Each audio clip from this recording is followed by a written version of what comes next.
But for me, the turning point of the game is when Postecoglou did the substitutions, which is what I've been hauling for so long. Dragusin comes on. I was sitting there, dropping off my chair, sitting there thinking, wow, oh my gosh, I can't believe I've seen him. He's alive. He's alive and kicking. He comes on for Skip, who did a good job, but did a good job, was not good enough. Basuma comes off. Kulusevski comes off. Bentancur comes on, and Scarlett comes on. Then the game changes. Box office. Even though we had Skip and we had the forwards that we had, it just was still. We had all the possession in the world, but Burnley had better chances than us, and that was it. But after we put on Scarlett, and then we put on Dragusin, and then put Van der Ven on the left, it looked so much better. Now, I'm not saying this is the future, no. But this excuse of saying we can't have Van der Ven on the left, we can't have Dragusin and Romero as centre-backs, it's an excuse. Yo, it's your boy Mr. Bots Office from Mr. Bots Office TV, back with another video. Tottenham 2, Burnley 1. And now Tottenham Hotspur back in the hunt for Champions League and relegate Burnley back to the Championship. It's one of those games where Tottenham Hotspur shown their true colours in the first half, but then the second half, towards the end, because of some substitutions for Postecoglou, showing a little bit of positive things in the second half.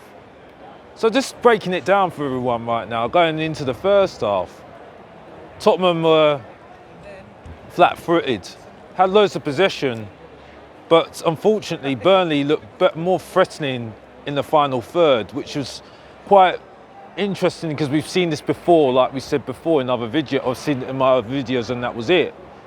Burnley had the better chances. There was one cross that came over, and I think it was Vitillo, that was nearly put a header in, and it was Vicario that was the one that made the save for Tottenham. Also, Fraser also had a chance as well to get through as well. Tottenham had some half chances. Johnson tried to get through, didn't really do anything.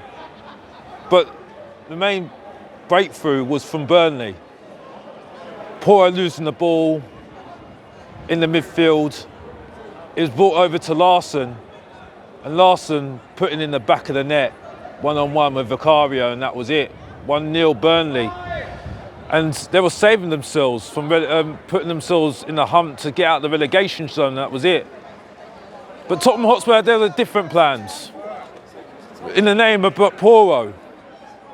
Porro with a solo goal, going into the right, then shooting and scoring. Showing how to shoot and scoring, basically, than our other strikers who are absolutely useless, let's be honest, and that's it. But then after that, it's kind of it was a flat-footed game. You could see the frustrations from some of our team. You could see it in Sarr. There was times that Kulusevski had that chance on the right, but every single time he kept on losing the ball, and then Burnley had the chance to always go forward, and that was it, and catch us on the counter-attack. Basuma, he was also making errors as well, kept on losing the ball, and then Burnley also had more chance to get attacked, and that was it. It was a kind of a big theme, and towards the end you could see the frustration in some of the Tottenham players. Maddison was very busy trying to get start attacks, and that was it. But it was so clear that unfortunately, with the front three, and Kulusevski wasn't playing very well, and then Tottenham Hotspur were saving themselves at the back with Van der Ven and Romero was actually not too bad when he was heading the balls out and trying to defend. Van der Ven was also saving us a couple of times as well. Skip was not too bad on the left. People were saying that we should give him more of a chance now on the left. And I sat there and thought, no, because he has the problem to make mistakes. But he wasn't too bad in that position, but wasn't doing anything in the final third, wasn't doing anything in the attack to try and threaten Burnley, and that was it, and that was a problem. So then we go into the second half. The first half, he saw the frustration, especially from Sarr, when Sarr was coming in after the whistle went, Sarr was really looking very frustrated. He really wanted to try and make an impact in the game and he couldn't do it. That was the problem. So then the second half, no changes. Kind of the same the second half. Again, Tottenham Hotspurs had loads of possession, but Burnley had the better chances. I have to be honest, I'd rather watch Burnley play right now and than Tottenham. Burnley looked like more threatening than us. They had more possession, more triangles in the final third. They looked like they wanted to attack and more threatening on the attack when the final third, and that was it. The only problem that Burnley had, didn't have anything quality up front. That's been the problem with Tottenham.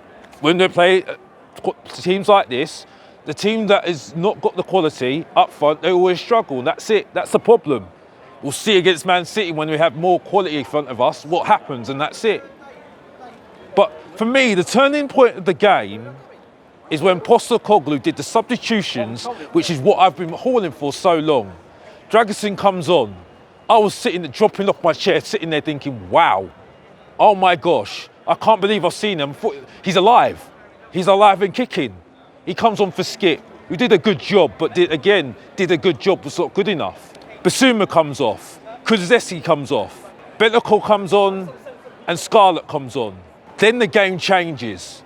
Son's on that left, and then Son starts coming alive. He's going past his man, causing problems. And that was really from that attack. Scarlett was sitting up front, he was doing more up front, and that's what come from the goal. Scarlett laying off the ball to Van der Ven, and then Van der Ven, really good, just shapes it and puts it in the back of the net. It was a very good goal from Van der Ven. A defender looking better as a striker than our forwards at the moment. Embarrassing. But that's just the way it has been at Tottenham at the moment. Our defenders look better. Pora showing how to score a goal, and Van der Ven, again, that's his third in how many games now? I'd rather have him up front, and that's it. And he looked so much better on the left. He was so assured on the left, and that was it. Burnley didn't have anything answers for it, and that was it. It was then, that was the end of the game, and we were actually looking like we were going to get more goals, and that was it after that. Bentancur looked good. He was very assured as well, showing why he's grown on me. Even though Bentancur hasn't been that great recently, you have to be honest here, and that's it. But again, showing again. And we end up winning the game. Even though Burnley tried to work hard to try and get it back in the game to get their point, unfortunately it wasn't good enough for them. And that was it. So summing up this game, which is really fascinating for me, the whole thing, is that even though we had Skip and we had the forwards that we had, it just was still. We had all the possession in the world, but Burnley had better chances than us, and that was it.